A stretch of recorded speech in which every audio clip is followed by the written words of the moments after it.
निःशुल्क मधुमेह रोग शिविर के अंतर्गत हम बात करना चाहेंगे डॉक्टर और सीएमएचओ साहब श्री संजय सिंह जी गहलोत से अधिक जानकारी प्राप्त करेंगे परामर्श और इसके विषय को लेकर।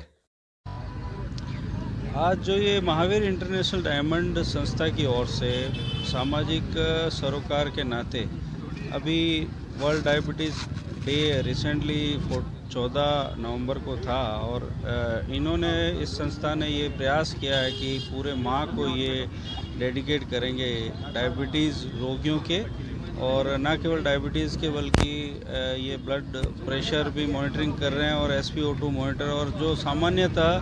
गैर संचारी बीमारियों को जो राज्य सरकार और भारत सरकार की भी पहल है कि संक्रामक रोगियों में काफ़ी समझ आ गई है और हमने काफ़ी हद तक कंट्रोल किया है। इसी प्रकार से इन दिनों में वर्तमान समय में एक महामारी का रूप ले चुकी है डायबिटीज़ और हाइपरटेंशन, जिनको कहते हैं गैर संचारी रोगों में आते हैं। इसके कारण और लक्षण जो है, चूँकि ये पेनलेस डिजीज़ के रूप में शरीर के अंदर ही चलती है, हाई ब्लड प्रेशर जब तक इतना हाई नहीं हो जाए कि लक्षण पैदा करे कुछ, वो लक्षण सर दर्द के रूप में हो सकते हैं या बेचैनी के रूप में हो सकते हैं, घबराहट के रूप में हो सकते हैं। और शुगर बढ़ने के तो लक्षण सामान्यतया होते भी नहीं है कुछ भी, जब तक कि बहुत ज़्यादा शुगर बढ़ के आदमी बेहोश नहीं हो जाए या अन्य किसी अंग को ख़राब नहीं कर दे। हम देखते हैं कि ये ऐसी दो बीमारियां हैं जो कि दर्द विहीन बीमारियां हैं, शरीर को कहीं इंडिकेट नहीं करती है, और यही कारण है कि आम आदमी जल्दी से इसको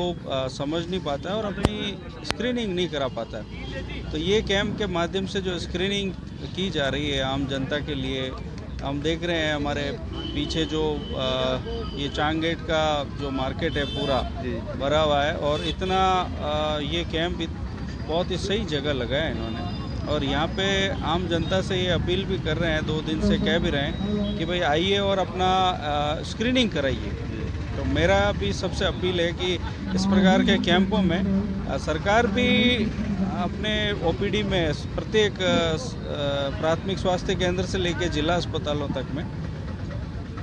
इन दोनों ही बीमारियों की स्क्रीनिंग की जा रही है। जनता को आगे आना चाहिए कि इस प्रकार के जो सहयोग करने वाले जितने भी NGO हैं उनके सानिध्य में आप आइए और यहाँ पे अपना स्क्रीनिंग कराइए। सर, आम तक के देखा जाता है कि डायबिटीज़ मधुमेह रोग वालों को क्या क्या सावधानी रखनी पड़ेगी, इस बारे में आमजन को थोड़ा सचेत करें। सावधानी, ये लाइफ स्टाइल से जुड़ी हुई बीमारियां हैं, तो सबसे पहले अपने खान पान को नियंत्रित रखें, क्योंकि पुराने समय में गैजेट का इस्तेमाल कम होता था और आधुनिक तौर पे जो ट्रांसपोर्ट का जो मैकेनिज्म था वो कहीं न कहीं अभी हर एक के पास बाइक या 4 व्हीलर ज़्यादा हो गई है, तो पैदल चलने का समय किसी को मिलता नहीं है, और सुबह से लेकर शाम तक हार्डली कोई 1000 कदम भी पैदल नहीं चल पा रहा है। और साथ में जो उनकी दिनचर्या है उसमें स्ट्रेस का समावेश, जो जिसको बोलते हैं तनाव मानसिक रूप से, जो वो भी दिखाई नहीं देता है। इन सब चीज़ों के होने से और खान पान की वजह से जो उनका खान पान है वो इस प्रकार का हो गया कि हाई ग्लाइसेमिक इंडेक्स वाली चीज़ें ज़्यादा हो गई है, चाहे वो बाहर से तली भुनी चीज़ें हों या स्नैक्स के रूप में जो बाहर से मंगा के जो ऑफिस टाइम में लिया जा रही हो, या फ्रीक्वेंट यूज ऑफ चाय कॉफ़ी हो, तो ये सभी शर्करा के स्तर को बढ़ा देते हैं। और साथ में जब मानसिक तनाव बढ़ता है तो वो उसमें आग का घी का काम करता है, आग में घी का काम करता है। तो ये सब चीज़ें मिलके एक किसी भी व्यक्ति को डायबिटीज़ की ओर धकेल देती है। सर, इसके शुरुआती लक्षण क्या होते हैं डायबिटीज़ के, इस बारे में आम जन को थोड़ा जागरूक कीजिएगा।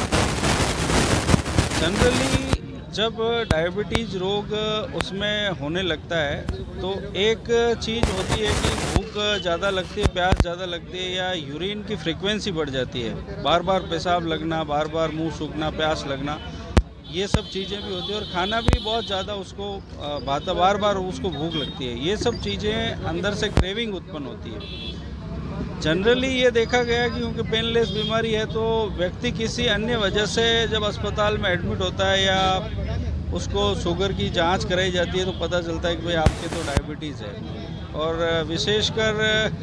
40 के बाद 50 के बाद बुजुर्गों में जब आँखों का धुंधलापन दिखाई देता है आँखों में, तब तक पता चलता है कि ये मोतियाबिंद हो गया, इनको जांच में पता चलता है। तो कई बार आंखों का धुंधलापन भी डायबिटीज़ की वजह से होते हैं। सर, इसमें देखा जाता है अक्सर डायबिटीज़ के अंदर ऐसे कौन से अंगों को इनके डैमेज कर देती है बॉडी के इस्तेमाल, अगर जिससे ज़्यादा अगर डायबिटीज़ हो जाती है इस बारे में? चूँकि ये बीमारी ऐसी है जो ग्लूकोज का लेवल रक्त में बहुत बढ़ जाता है और एक सामान्य से ज़्यादा रक्त में शर्करा का घुलना और वो पूरे शरीर में बहता है, तो ये लगभग जहाँ जहाँ रक्त जा रहा है उन सभी अंगों को प्रभावित करता है। आप देखेंगे कि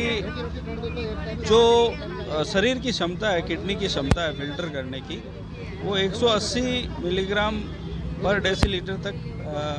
फिल्टर कर देता है, लेकिन उससे ज़्यादा अगर उसमें है तो वो फिल्टर नहीं कर पाएगा और वो फिर किडनी को धीरे धीरे उसकी छानने की जो क्षमता है, फिल्ट्रेशन की क्षमता है किडनी को, वो प्रभावित करेगा, तो किडनी प्रभावित हो सकती है और हार्ट पे इनडायरेक्टली असर होता है, ब्रेन पे होता है इनडायरेक्टली असर, शरीर की सारी जो नसों में सूनापन आता है तो एंड ऑर्गन डैमेज करके ये संवेदनशीलता को कम कर देता है। यानी दर्द वैसे ही ये दर्द विहीन है और नसों को कमज़ोर करके और उन नाड़ियों को कमज़ोर करके ये दर्द की संवेदनाओं को भी कम कर देता है। और मैंने बताया था आँखों में धुंधलापन करके, कैटरेक्ट करके, ये आँखों का अंधापन भी इसमें कैटरेक्ट के माध्यम से होता है। सर, एक आखिरी सवाल, इन सब रोग को बचने के लिए क्या प्रयत्न करना चाहिए ताकि इससे वो बचा जाए? सबसे पहले तो अपना लाइफ स्टाइल से जुड़ी हुई बीमारी है, तो इसमें अपना दैनिक दिनचर्या को और खान पान को व्यवस्थित करना होगा, समय समय में अपनी जांच करानी होगी, क्योंकि ये पेनलेस बीमारी है और आजकल उम्र का और मोटापा का और इन सब चीज़ों के अलावा भी कईयों को डायबिटीज़ हो रही है। तो मेरा सबसे यही आह्वान है कि प्री डायबिटिक स्टेज में ही पता कर लें कि क्या हम उससे प्रभावित हैं क्या। और दूसरा, जेनेटिकली जिसके माता पिता को या फैमिली में जिसको डायबिटीज़ है, उन लोगों को तो